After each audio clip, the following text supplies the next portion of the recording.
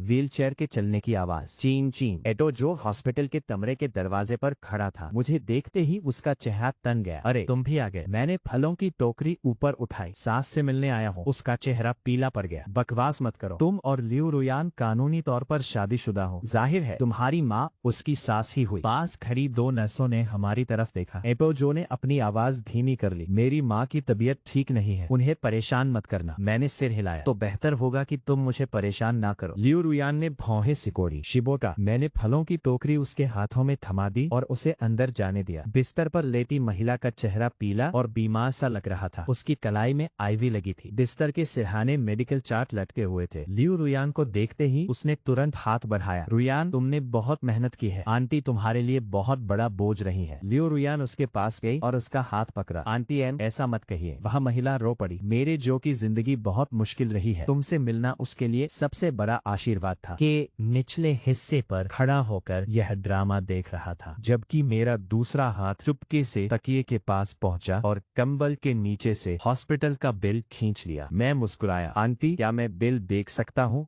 माँ का हाथ झटके से हिला। एटोजो ने तुरंत मेरा रास्ता रोक लिया। शिबोटा, तुम वहाँ क्यों देख रहे हो? बस ये देखना चाहता था कि तुम्हारी जिंदगी असल में कितनी मुश्किल है। कमरे में एकदम सन्नाटा छा गया। लियो रुयान ने एटोजो की ओर देखा, बस उसे देखने दिया। एटोजो टस से मस नहीं हुआ। मैंने हाथ बढ़ाया, लेकिन उसकी माँ ने कागज को कसकर पकड़ रखा था। उनकी उंगलियों के पोर सफेद पड़ गए। पास खड़ी एक नर्स ने धीरे से कहा, क्या उसका एक बड़ा हिस्सा कल ही रीइंबर्स नहीं हो गया था?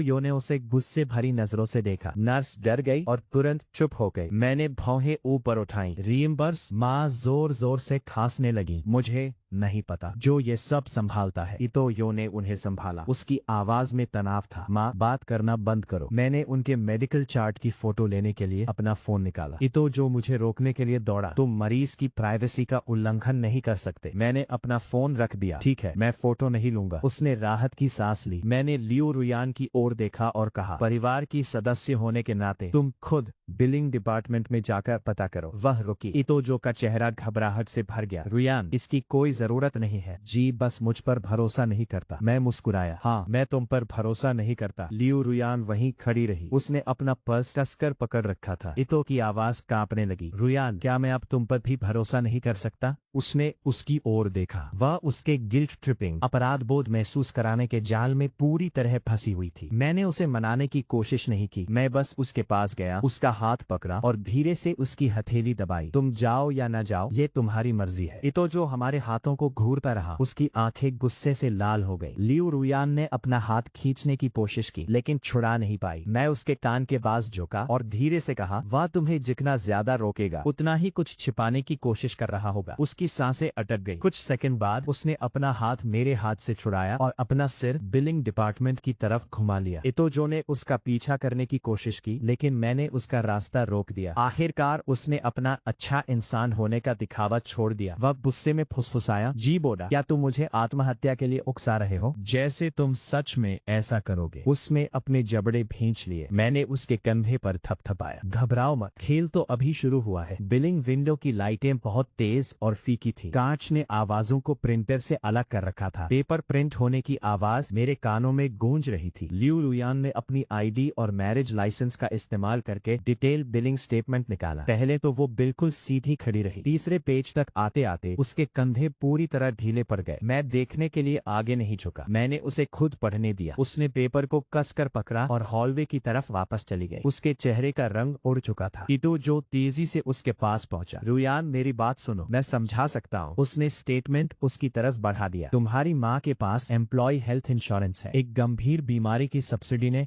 पहले ही आईटी का बड़ा हिस्सा कवर कर लिया था। तुमने मुझे क्यों कहा कि सारा खर्च अपनी जेब से करना है? इटोजो की नजरें इधर उधर घूमने लगी। मुझे डर था कि बाद में हमारे पास काफी पैसे नहीं होंगे। तुमने कहा था कि सर्जरी डिपॉजिट के लिए 400 के कम पड़ रहे हैं, क्योंकि डॉक्टर ने कहा था कि कुछ अनचाहे खर्च भी हो सकते हैं। उन्होंने कल ही तुम्हें 120 के रिफंड किए थे। इटोजो ने मुश्किल से थूक निकला। मैं इसका इस्तेमाल कर्ज चुकाने के लिए करने वाली थी, नहीं तो कर्ज वसूलने वाले अस्पताल में हंगामा खड़ा कर देते। लियू रुयान ने अपने हाथों में पकड़े कागजों को मरोड़ दिया। तुमने मुझे क्यों नहीं बताया कि तुम पर कर्ज है? इतोयो की आंखों से तुरंत आंसू बहने लगे। मुझे डर था कि तुम मुझे नीची नजर से देखोगी। मुझे सच में समझ नहीं आ रहा था कि क्या करो। मेरी माँ बीमार पड़ गई, मेरे पिता भाग गए, मैं अकेले ये सब नहीं संभाल सकती थी। उसने उसका हाथ पकड़ने की कोशिश की। लियू रुयान हाथ छुड़ाना चाहती थी, लेकिन हिचकिचा गई। मैं दीवार के सहारे खड़ी रही। उसे हिचकिचाते देख मैंने मजाक उड़ाया। इतोयो ने मौके मौके का फायदा उठाया। उसकी आवाज और भी धीमी हो गई। रुयान, अब बस तुम ही मेरे पास बची हो। मैंने बीच में कहा, तुम्हारी एक कानूनी शादी भी तो हुई है। उसने मुझे गुस्से से घूरा। जी बोड़ा, क्या तुम बीच में बोलना बंद कर सकती हो? नहीं। मैं पास गई और उसके हाथों से स्टेटमेंट छीनकर उस पर नजर डाली। 120K का रिफंड कहाँ ट्रांसफर हुआ? इतोयो ने मुंह से एक शब्द भी नहीं निकाला। मैंने लियू रुयान से कहा कि वो उसके बैंक अकाउंट्स चेक करे। वो हिचकिचाई। ये उसकी प्राइवेसी में दखल देना होगा। मैं जोर से हंस पड़ी। तुमने सचमुच उस आदमी से शादी की है और तुम प्राइवेसी की बात कर रहे हो? उसका चेहरा उतर गया। इतोयो ने तुरंत बीच में टोकते हुए कहा, रुयान, उसकी बातों में मत आओ। मैंने बैंक स्टेटमेंट इतोयो की छाती पर दे मारा। मैं तुम्हें दो ऑप्शन देती हूँ, या तो खुद सच बता दो या फिर मैं अपने वकीलों से इसके लिए कानूनी नोटिस भिजवाऊंगी। उसने गुस्से में दांत भींचे। तुम्हें क्या हक है? वही हक जो तुम पर लियू रुयान का बनता है। 36,000 वॉन, वो कर्ज का कागज जिस पर तुमने आज सुबह ही साइन किया था। इतोयो के होंठ कांपने लगे। हॉलवे के दूसरे छोर पर उसकी माँ दीवार के सहारे लड़खड़ाती हुई बाहर निकली। वो बहुत बीमार लग रही थी, फिर भी जोर जोर से चिल्ला रही थी, मेरे बेटे को परेशान करना बंद करो। क्या अमीर लोग बस गरीबों को कुचलकर मार डालेंगे? परिवार के लोग जमा होने लगे। माँ ने अपनी छाती पकड़ी और दीवार के सहारे नीचे खिसकने लगी। इतोयो उसे संभालने के लिए दौड़ा। भीड़ में से किसी ने रिकॉर्डिंग के लिए अपना फोन निकाला। लियू रुयान घबरा गई। वह चिल्लाई, रिकॉर्डिंग बंद करो। माँ रोते हुए बोली, रुयान, अगर तुम्हें पछतावा हो रहा है तो चली जाओ। आंटी तुम्हें नीचे नहीं खींचेंगी, लेकिन तुम किसी बाहरी इंसान को मेरे जो को इस तरह बेइज्जत नहीं करने दे सकते। जैसे ही उसने ये कहा, भीड़ में मौजूद हर किसी की नजर मुझ पर टिक गई। मैंने धीरे से अपना फोन ऊपर उठाया। इतोयो घबरा गया। तुम क्या कर रही हो? मैंने प्ले बटन दबाया। अस्पताल के कमरे से नर्स की आवाज पहले ही सुनाई दे रही थी। क्या उसका एक बड़ा हिस्सा कल ही रीइंबर्स नहीं हो गया था? हॉलवे में साफ साफ गूंज रही थी। और उसके बाद इतोयो की धीमी आवाज आई, माँ, बोलना बंद करो। हॉलवे में सन्नाटा छा गया। माँ की चीख उसके गले में ही दब गई। मैंने रिकॉर्डिंग रोक दी। मैंने देखने वालों की तरफ देखकर मुस्कुराते हुए कहा, रिकॉर्डिंग जारी रखो, अभी मत रुको। जो महिला रिकॉर्डिंग कर रही थी उसने चुपचाप अपना फोन नीचे कर लिया। लियू रुयान ने इतोयो की तरफ देखा। उसकी आवाज बिल्कुल साफ थी, तुमने मुझसे और क्या क्या झूठ बोला है? इतोयो की आंखें पूरी तरह लाल हो गई। वह अचानक मेरी तरफ मुड़ा। तुमने मुझे इसके लिए मजबूर किया। अगर तुम मुझे टारगेट नहीं कर रहे होते तो मैं इतनी डरी हुई क्यों होती? मैंने तालियां बजानी शुरू की। तालियों की आवाज हॉलवे में गूंज उठी। बढ़िया बचा। मैं उसके पास गया और उसे ऊपर से नीचे देखा। बुरी बात है कि ये काम नहीं आया। इतोयो की ठुड्डी पर आंसू लटके हुए थे। उसका पूरा शरीर बुरी तरह कांप रहा था। मैंने मुस्कुराते हुए कहा, अगली बार जब तुम पलटवार करने की कोशिश करो तो कुछ असली सबूत साथ लाना। इतोयो ने मुझे निराश नहीं किया। 2 दिन बाद उसने एक चैट का स्क्रीनशॉट लीक कर दिया। स्क्रीनशॉट में मैंने उसे मैसेज भेजा था, तुम्हारी माँ मर चुकी है, तुम लियू रुयान के लायक कभी नहीं बन पाओगे। फोटोशॉप का काम खराब था, लेकिन लोगों की भावनाओं से खेलने के लिए वो काफी था। फोरम पर फिर से हंगामा मच गया। किसी ने मेरी फोटो को ब्लैक एंड व्हाइट करके थ्रेड पर पिन कर दिया और मुझे गालियां देने लगा। चैन जिसो खड़ा हुआ और गुस्से में हंसने लगा। क्या लोग सच में इस पर यकीन करते हैं? मैंने कहा, बेशक करते हैं। लोग वही मानते हैं जिससे उन्हें नफरत करने का बहाना मिले। जब लियू रुयान मुझे ढूंढते हुए आई तो उसके हाथ में स्क्रीनशॉट था। उसका चेहरा पीला और बेजान लग रहा था। उसने पूछा, क्या सच में तुमने ये भेजा था? मैं बास्केटबॉल कोर्ट के पास बार से सटकर खड़ा था। मेरी गर्दन से पसीना टपक रहा था। मेरे स्नीकर्स रबर वाले कोर्ट पर पड़ रहे थे। जमीन से गर्मी ऊपर उठ रही थी। मैंने हाथ पहुंचने के लिए तौलिया उठाया और पूछा, क्या तुम चाहती हो कि ये मैं ही हूँ? उसकी आंखें कांप उठी। मुझे नहीं पता। मैंने सिर हिलाया। तो मान लेते हैं कि ये मैं ही हूँ। उसकी सांसें अटक गईं। मैंने तौलिया अपने बैग में फेंका और वहां से चलने लगा। वह मुझे समझाने के लिए मेरे पीछे आई। जी बोडा, मेरा मतलब वह नहीं था। मैं रुका और मुड़कर उसे देखा। लियू रुयान, तुम पहले ही मेरी जगह उस पर यकीन कर चुकी हो। उसने स्क्रीनशॉट को कसकर पकड़ लिया। लेकिन ये शब्द बहुत ही बुरे हैं। तो क्या तुम्हें सच में लगता है कि मैं ऐसी बात कहूंगा? उसके होंठ हिले, लेकिन कोई शब्द नहीं निकला। मैं हंस पड़ा। ठीक है। उसका चेहरा और भी पीला पड़ गया। हंसो मत, तुम्हारे लिए रो। मैं आगे बढ़ता रहा। वह मेरे पीछे पीछे आई। हॉलवे में अभी अभी पोछे गए फर्श की महक आ रही थी। हर कदम पर हमारे जूतों से आवाज आ रही थी। मैं उसे सीधे कैंपस के आईटी सेंटर ले गया। शान जेवे पहले से ही वहाँ काउंसलर और आईटी डिपार्टमेंट के हेड के साथ खड़ा था। लियू रुयान कंफ्यूजन में जम गई। मैंने अपना फोन टीचर को दिया। परेशान करने के लिए माफ कीजिएगा प्रोफेसर, क्या आप बैकएंड लॉगिन लॉग्स दिखा सकते हैं? फिर मैंने एक इमेज फॉरेंसिक सॉफ्टवेयर खोला। स्क्रीन पर स्क्रीनशॉट के सभी कटे फटे किनारे, गलत टाइम स्टैम्प, कंप्रेशन और प्रोफाइल पिक्चर के आसपास घोस्टिंग साफ दिख रही थी। काउंसलर ने माथे पर बल डालते हुए कहा, ये इमेज फेक है। लियू रुयान के हाथ से कागज छूटकर फर्श पर गिर गया। मैंने उसकी तरफ देखा भी नहीं। मैंने बस टीचर से पूछा, उस अकाउंट का क्या जिसने इसे पोस्ट किया था? टीचर ने स्क्रीन की तरफ इशारा किया। वही IP, dormitory network, login device इडोजो का लैपटॉप था। अचानक दरवाजे से आवाज आई। इडोजो वहीं खड़ा था। उसके चेहरे पर घबराहट साफ दिख रही थी। उसके पीछे उसके 2 क्लासमेट्स थे। शायद वे मुझे गिरते हुए देखने की उम्मीद में आए थे। अब वे सब दरवाजे पर ही जम गए थे। काउंसलर की आवाज धीमी हो गई। इट्टोयो, अपनी बात बताओ। इट्टोयो की आंखें तुरंत नकली आंसुओं से लाल हो गई। प्रोफेसर, किसी और ने मेरा लैपटॉप इस्तेमाल किया था। मुझे कुछ नहीं पता। अभी घबराओ मत। मैंने एक प्रिंटेड डॉक्यूमेंट निकाला और काउंसलर को दे दिया। ये मेरे वकील से मिला नोटराइज्ड सबूत है। कल रात उसी अकाउंट से एक वॉइस क्लिप अपलोड की गई थी। उसमें आईपी एड्रेस, डिवाइस फिंगरप्रिंट और ब्राउजर कैश हिस्ट्री सब कुछ है। ये सुनकर इटोयो के चेहरे का रंग उड़ गया। लियू रुयान ने उसे घूरकर देखा। सच में तुम ही थे? इटोयो ने जोर जोर से सिर हिलाया। नहीं रुयान, तुम्हें मुझ पर यकीन करना होगा। डू कह रहा था कि तुमने उसे पोस्ट करने के लिए मेरे लैपटॉप का इस्तेमाल किया। उसने कहा कि उसे जी बोडा का घमंड पसंद नहीं था। मैं इसे रोक नहीं पाया। उसके ठीक पीछे खड़े डू जितांग का चेहरा गुस्से से लाल हो गया। इटोयो, बकवास मत करो। इटोयो झटके से मुड़ा और उस पर चिल्लाया, अगर तुम नहीं थे तो कौन था? कल ही तो तुमने कहा था कि तुम मेरे लिए उससे बदला लेना चाहते हो। डू जितांग ने इटोयो का कॉलर पकड़ लिया। वह चिल्लाया, तुमने ही तो मुझसे कहा था कि मैं तुम्हारी जगह इल्जाम अपने सिर ले लो, और अब तुम मुझे फंसा रहे हो। दोनों के बीच हाथापाई शुरू हो गई। एक कुर्सी गिर गई। उसके मेटल के पैरों की फर्श पर रगड़ से कान फाड़ देने वाली आवाज हुई। काउंसलर ने डेस्क पर जोर से हाथ मारा। बस करो। लियू रुयान वहीं जम गई। उसकी उंगलियां कांप रही थी। मैं उसके पास गई, फर्श पर गिरा हुआ नकली स्क्रीनशॉट उठाया और वापस उसके हाथ में थमा दिया। इसे याद के तौर पर रख लो, मैंने कहा। उसने ऊपर देखा। उसकी आंखों में घबराहट थी। मैंने कहा, ये दूसरी बार है जब तुमने मुझे छोड़कर उसे चुना। उसने मेरी आस्तीन पकड़ने के लिए हाथ बढ़ाया। मैं एक तरफ हट गई। उसका हाथ हवा में ही रुक गया, फिर धीरे धीरे नीचे गिर गया। स्कूल ने इटोयो के रिकॉर्ड में अनुशासनात्मक कार्रवाई का निशान लगा दिया। डू को औपचारिक रूप से फटकार लगाई गई। फोरम पोस्ट हटा दिए गए और अकाउंट बैन कर दिए गए। लेकिन मैं रुकने वाली नहीं थी, क्योंकि इटोयो को उस मैरिज सर्टिफिकेट की असल वजह अभी तक पूरी तरह पता नहीं चली थी। मैंने वकील से फाइनेंशियल एड एप्लीकेशन प्रोसेस की जांच करवाई। पता चला कि इटोयो ने पति पत्नी की संयुक्त आर्थिक कठिनाई का घोषणा पत्र जमा किया था। उसमें दावा किया गया था कि लियू रोयान की कोई फिक्स्ड इनकम नहीं थी। उसके परिवार ने उससे नाता तोड़ लिया था और दोनों पति पत्नी भारी कर्ज में डूबे हुए थे। जब लियू रोयान ने वह डॉक्यूमेंट देखा तो उसका चेहरा पीला पड़ गया। मैंने कभी इस पर साइन नहीं किए। मैंने सिग्नेचर वाले हिस्से की ओर इशारा किया। उसने बहुत अच्छी तरह से नकली सिग्नेचर बनाए थे। उसने पेपर उठाया। उसकी उंगलियां काफी देर तक अपने नकली नाम पर टिकी रही। उसने पैसे के लिए अप्लाई करने में मेरी पहचान का इस्तेमाल किया। बस इतना ही नहीं, मैंने अगला पेज पलटा। उसने एलुमनाई चैरिटी फंड के लिए भी अप्लाई किया था। ओह, उसकी नई पत्नी को उसका अमीर एक्स बॉयफ्रेंड परेशान कर रहा था, जिससे उसे बहुत ज्यादा इमोशनल परेशानी हो रही थी, और इस वजह से वो अपनी पार्ट टाइम नौकरी नहीं कर पा रहा था। लियू रुयान ने अपनी आंखें कसकर बंद कर ली। मैं हंसा। तुम उसकी छोटी सी कहानी में कई रोल निभा रही हो। तुम्हें पत्नी का रोल निभाना है, ट्रेजेडी की शिकार का रोल निभाना है, और मेरे दुर्व्यवहार की शिकार का रोल भी निभाना है। वो हंसी नहीं। पिछले कुछ दिनों में ऐसा लग रहा था जैसे उसकी आत्मा की एक परत छिल गई हो। वो पहले इतोजो को एक तरह की नीची नजर से दया के भाव के साथ देखती थी। अब वो दया चकनाचूर हो गई थी और उसके नीचे सिर्फ शर्मिंदगी थी। मैंने उसे शर्मिंदगी से छटपटाते हुए देखा। इससे मेरा मूड बहुत अच्छा हो गया। उसने पूछा, तुमने इस बारे में कब से पता लगाना शुरू किया? जिस दिन तुम्हें अपना मैरिज लाइसेंस मिला। उसने ऊपर देखा। तो उस रात तुमने मुझसे वह सब दोहराने के लिए कहा जो उसने मुझसे कहा था, ताकि तुम उसके बारे में बुरी बातें पता कर सको। जाहिर है। उसने मुश्किल से थूक निकला। मुझे लगा कि तुम्हें अभी भी मेरी परवाह है। मैंने फाइल फोल्डर बंद किया और उसकी ओर देखकर मुस्कुराया। लियो रुयान, तुम दोनों चीजें एक साथ नहीं पा सकती। उसकी आंखें लाल हो गईं। उसकी उंगलियों ने मेज के किनारे को कसकर पकड़ लिया। शिबोटा, क्या हमारे बीच चीजों को ठीक करने का कोई तरीका नहीं है? मैंने पलटकर पूछा। क्या तुम्हारे पति को पता है कि तुम मुझसे ये पूछ रही हो? वह ऐसी चौंकी जैसे उसे चाकू मार दिया गया हो। उसका फोन बजा। उसके पापा का फोन था। उसने फोन उठाया और 2 सेकंड के अंदर ही उसका चेहरा और भी खराब हो गया। मैं फोन पर दबे हुए गुस्से को सुन सकता था। अभी घर आओ। इतोजो के साथ तुम्हारे मैरिज रिकॉर्ड ने पार्टनरशिप ऑडिट को खराब कर दिया है। जी परिवार ने कॉन्ट्रैक्ट सस्पेंड कर दिया है। तुम बोर्ड ऑफ डायरेक्टर्स को अपनी बात समझा सकती हो। फोन कटने के बाद लियू रुयान मुश्किल से खड़ी हो पा रही थी। मैंने उसे संभालने के लिए हाथ बढ़ाया। उसने मेरी मेरी तरफ देखा। अचानक उसकी आंखों में उम्मीद की एक चमक दिखी। मैंने तुरंत अपना हाथ हटा लिया। उसका हाथ हवा में ही रह गया। मैंने कहा, गलत मत समझना, ये कालीन काफी महंगा है। अगर गिरकर इसे खराब कर दिया तो तुम इसकी कीमत नहीं चुका पाओगी। उसकी आंखों की उम्मीद तुरंत खत्म हो गई। उस रात इतो जो मेरे दरवाजे पर आया, वह बारिश में भीगा हुआ मेरे अपार्टमेंट की बिल्डिंग के बाहर खड़ा था। उसके माथे पर बाल चिपके हुए थे। उसने हाथ में वह डिसिप्लिनरी नोटिस कसकर पकड़ा हुआ था। जी बोता, क्या अब तुम संतुष्ट हो? मैं छाता लिए उसके पास गई और जवाब दिया, हम। मैं इसे 10 में से 6 नंबर दूंगी। उसने गुस्से में दांत पीसे। तुम्हारे पास पैसा और ताकत है, मुझे बर्बाद करना तुम्हारे लिए बहुत आसान है। अपनी ये दुख भरी कहानी रहने दो। मैंने अपना छाता थोड़ा अपनी तरफ झुका लिया, जिससे बारिश का पानी सीधे उसके कंधे पर गिरने लगा। नकली साइन करना, फाइनेंशियल मदद के लिए धोखाधड़ी करना, अफवाहें फैलाना, मैंने तुम्हें इनमें से कुछ भी करने के लिए मजबूर नहीं किया था। उसने मुझे नफरत भरी नजरों से देखा। मैं बस बचना चाहता था। तुम बचना चाहते थे, इसलिए बाकी सब तुम्हारी सीढ़ी बन जाए। उसने मुझे मारने के लिए मुट्ठियां भींच ली। तभी उसकी नजर मेरे ठीक पीछे लगे सिक्योरिटी कैमरे पर पड़ी। उसका हाथ हवा में ही रुक गया। मैं हंसी। काफी चालाक हो, इतने बेवकूफ भी नहीं कि सच में मुक्का मार सको। गुस्से से उसका चेहरा बिगड़ गया। मैं उसके करीब झुकी और धीमी आवाज में कहा, एडोजो, क्या तुम पति नहीं बनना चाहते थे? मैंने कल लियू परिवार की बोर्ड मीटिंग में तुम्हारे लिए एक सीट बचाकर रखी है। डर के मारे उसकी आंखें फैल गई। मैंने आखिरी बात कही, जाओ अपना रोल अच्छे से निभाना। लियू परिवार की बोर्ड मीटिंग सबसे ऊपरी मंजिल पर हो रही थी। लंबी कॉन्फ्रेंस टेबल चमक रही थी। चाय के कपों से भाप उठ रही थी। दीवार पर लगा प्रोजेक्टर हल्की आवाज कर रहा था। लियू रुयान दाईं ओर बैठी थी, बिना मेकअप के, साफ चेहरे के साथ। वो ब्रेसलेट अभी भी उसकी कलाई पर था। जब सिक्योरिटी वाले एडोजो को अंदर लाए तो उसके कपड़े सिकुड़े हुए थे और आंखों के नीचे गहरे काले घेरे थे। जब उसने एग्जीक्यूटिव से भरा कमरा देखा तो उसके कदम लड़खड़ा गए। लियू के पिता ने मेज पर जोर से हाथ मारा। तो तुम एडोजो हो? एडोजो ने सिर झुका लिया। अंकल रोयान और मैंने ये सब सिर्फ मेरी माँ को बचाने के लिए किया था। लियू के पिता ने रूखेपन से कहा, तुम किसे अंकल कह रहे हो? कागजात के हिसाब से तो तुम्हें मुझे